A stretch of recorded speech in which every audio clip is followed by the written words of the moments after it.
Ito yung mga kasamahan natin sa tour ng mga Pilipino. Saya-saya nila dito. Picturean na lang natin yan. Ayan.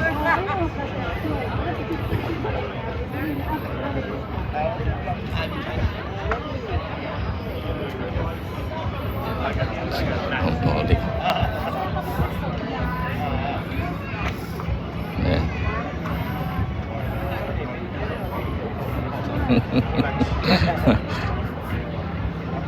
Ayan, tingnan natin. Tayo natin ha.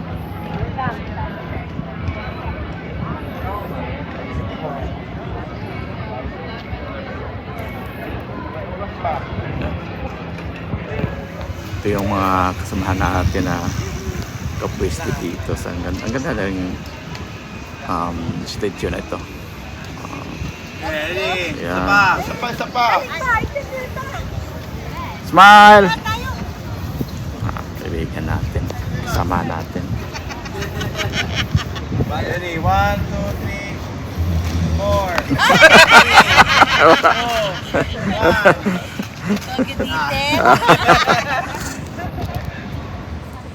Ito yung area ng mga turista. Mata ni mo, mata sa pancang. Maglandar ba? Video muna. Okay, bye. Video. Oh, ang galing ha. Ang galing. Ayan. Ayan yung mga pa natin. Napaka-enjoy nila.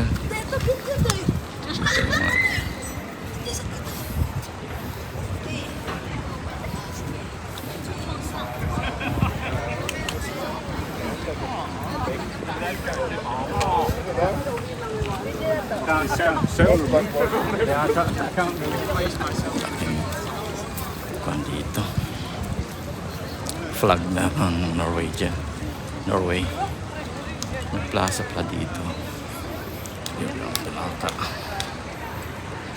flag ng Norway.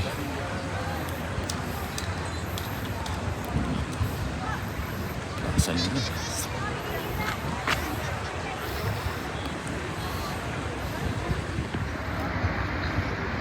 Ng flag ng Norway. So maganda din yung clock nila. So this time is 3:41 Norwegian time. Ito yung pinaka-plaza nila.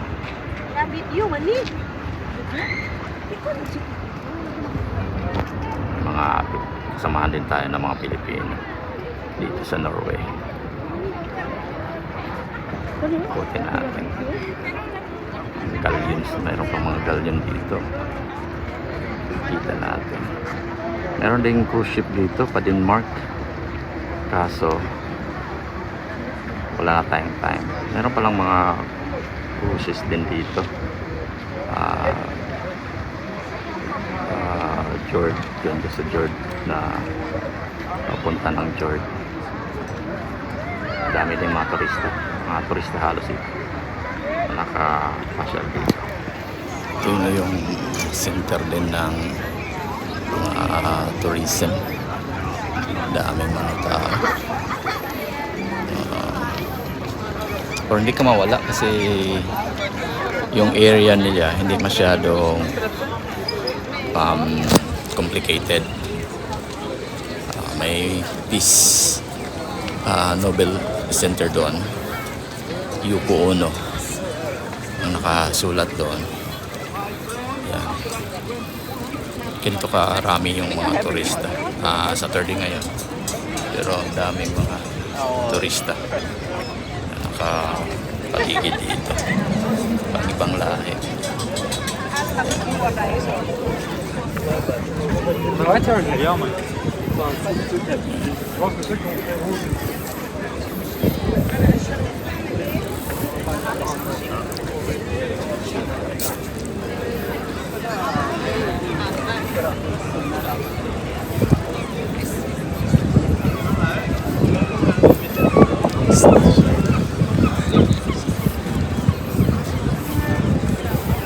mga cruise ship din dito.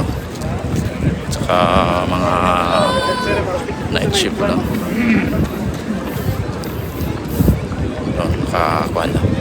Nakadock dito.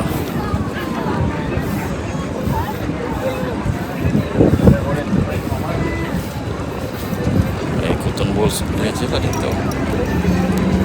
Candy.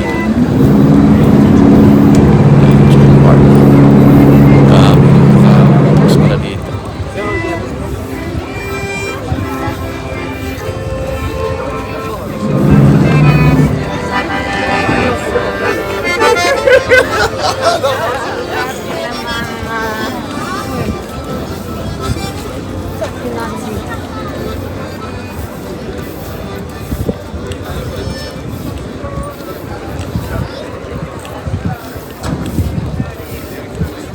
Dami ding turista dito. Oslo. Tsaka mahal lang siya compared to other cities. Pero maganda. Pwede na siya. Affordable na siya. Meron ding tingnan natin. May tram.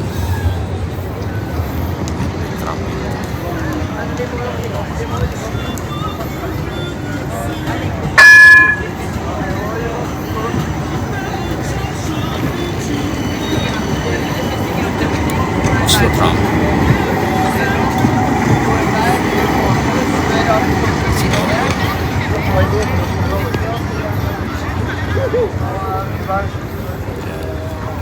Ganda.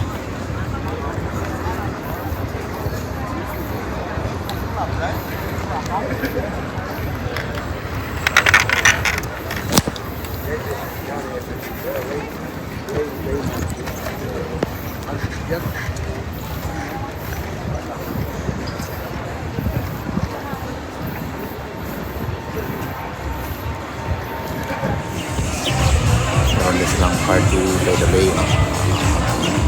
Dito dyan. May cruise doon. May Cebu na naka-antay doon. May playground. May mga pagkain sila dito.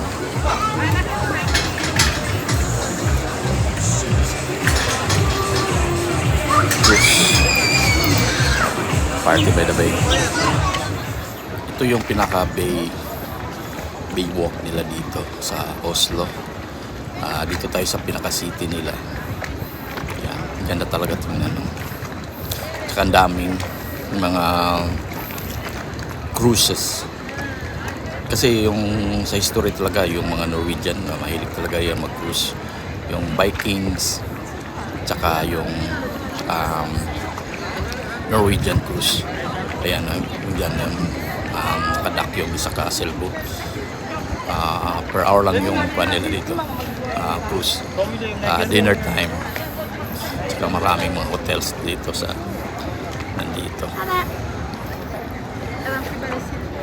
Tsaka daming mga turista din.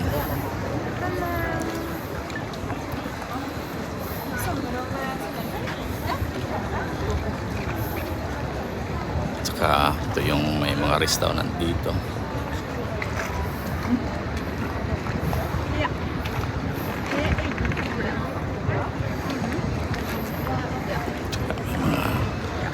Sunbathing. Yan. Punta pa tayo doon. Maganda siguro dito kung mag-sunset, no? Maganda siguro tingnan itong bay na to. Fjord na kasi ito eh. Yung fjord kasi yung nag-melt na yung glacier, saka naging dagat or water. So ito na makita mo. Yan, mga nagsisenbating. Yan. Yan. Saka may mga Pilipino rin dito. Tingnan mo. Mga yan. Pilipino kayo? Opo. Ready? Tagalog po. Tagalog. 1, Ayan. 2, 3. Tagalog yan sila. Ayan. Tingnan mo nga. One more. Ayan. One more. One Ayan, more. mga Pilipino din yan. One more. Ayan. Tsaka lang ito. Marami din Ito tao pag may manikura dito. Balay. Huwag kayong mag-alala, makita kayo sa YouTube. Huwag kayong mag-alala. Go, go, go. Kuhan dito. May mga sailboat. Napakaraming sailboat dito. Tsaka ito yung baywalk nila. Daming turista. Dami din naglalakad dito. Siguro pag gabi or morning, maraming mga kuhan dito. May mga kuhan pa dito, sailboat. Tsaka nakaganda dito kasi meron ng mga electric boat nila dito. Kapatayan.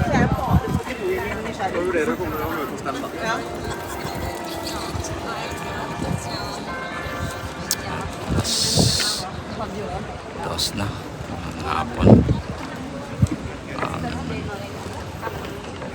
Mainit pa rin ang natin. Ayun, may sailboat doon kabila. Cruise ship or yacht. Dami dito. Yan. Mga laruan ng mga mayayaman.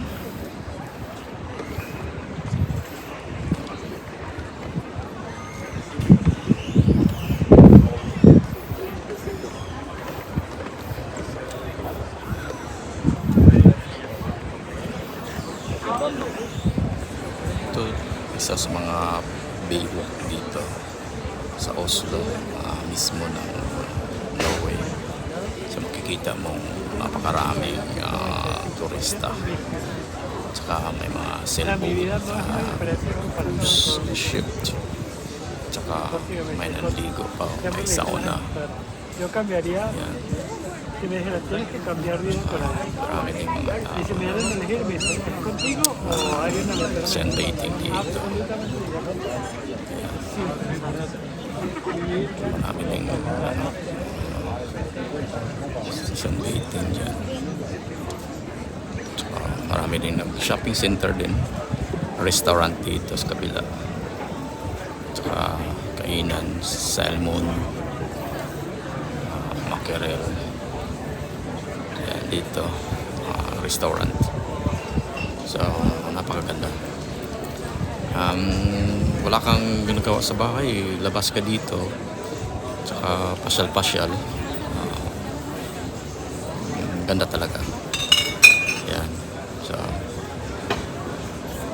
galing dito. Ganda talaga. Yan. May nagsiswimming din dyan. So, meaning maganda ang tubig. Tsaka malamig din yung hangin dito. Daming tao. May nagbo-boating. Tsaka nagsisunbathing doon.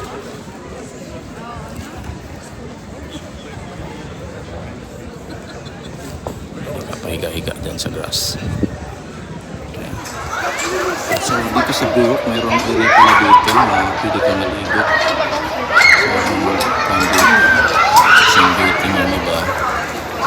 Tsaka dito na yung kanal nila. So ibig sabihin lang na malinis talaga. Kahit commercial na yung area dito. Pero marami pa rin naliligo.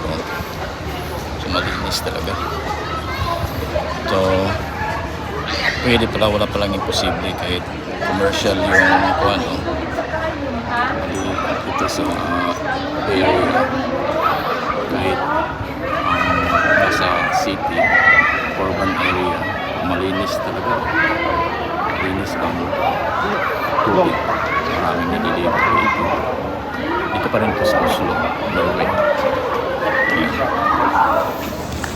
Ayan, may cruise ship siya. Umaandar. Ayan. Diyan, cruise. Laki ng flag. So ito yung area ng naliligo dito. Daming naliligo. City din ito. Ito pa rin sa cruise walk.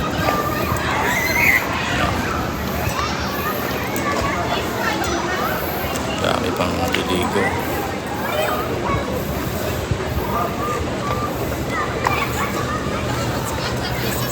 May ganda, ganda ng cruise ship. May mga tao doon, ano, walking, tsaka nagja-jog, naliligo dito.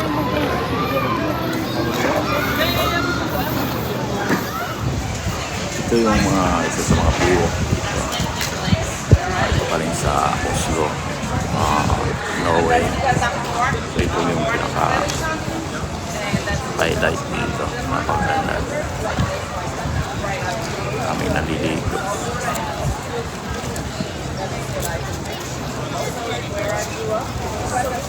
Okej, men de...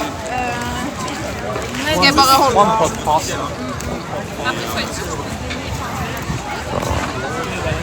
Dami din nagda-dive dito.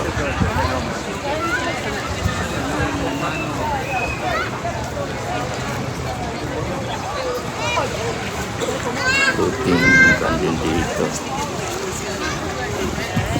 Shooting po. Paano lang siya? Bahay. Pa rin. Umanda pa rin. Dalawang makina pala ito. Ganda. Ganda din. So, ito yung area nila na pili maligo sa Baywalk na nito. Ayan. So, commercial building na yan dyan. Commercial building. So, swimming dito. Saka, maraming naliligo. Marami din. Saka para sali na din dito. Naliligo na.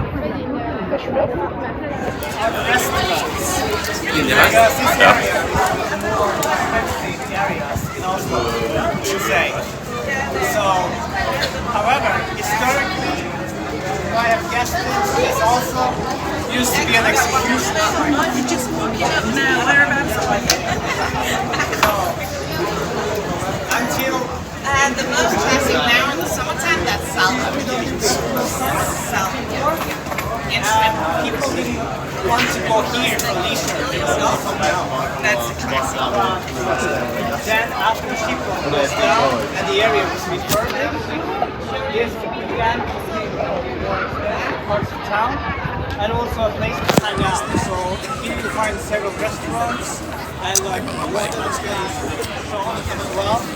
Expensive apartments. Expensive apartments and and this over here to swim. And if anyone wants to go for a dip, we will also have time to do that in 3 minutes from now. Before that, I'm just giving you a brief overview of what you see now. So, if you remember, I told you about the Drum Museum, which was the ship that was used for the expeditions to the North Pole and South Pole. You can see that behind me here, it's the yellow building which has a pyramid shape, and its sides are green. That's that museum. And nearby is the Kontiki Museum. That's a museum dedicated to another expedition. Another floor is to North and South.